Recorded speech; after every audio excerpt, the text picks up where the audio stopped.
এলাকায় নৌ পুলিশ তাদেরকে সাথে নিয়ে আমরা নানাবিধ জনসচেতনতামূলক সভার আয়োজন করেছি আমরা।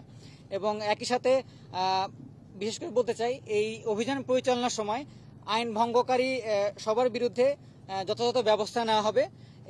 এই বিষয়ে আমরা যথাযথ তৎপর আছি এবং বিশ্বাস করি যে আজকের এই সংরক্ষণই আমাদের আগামী দিনের প্রাচুর্য। এবং মৎস্যজীবী ভাইদের উদ্দেশ্যে আমার একটাই অনুরোধ, আসুন সবাই মিলে আমরা কোস্টগার্ডকে মা ইলিশ রক্ষায় সহায়তা করার মাধ্যমে দেশের সুনীল অর্থনীতিকে গতিশীল রাখতে সহায়তা করি। এবং আমি বলতে চাই, বিশেষ করে আমাদের উপকূল এবং সমুদ্রে যে কোনো জরুরি প্রয়োজনে আমাদের জরুরি সেবা নম্বর 16111, আমি আবারও বলছি 16111, এই নম্বরে কল করে অতি দ্রুত আমাদের কাছে আপনারা কল ব্যাক করুন। আমরা অতি দ্রুত সহায়তা প্রদানে সর্বদা প্রস্তুত থাকব।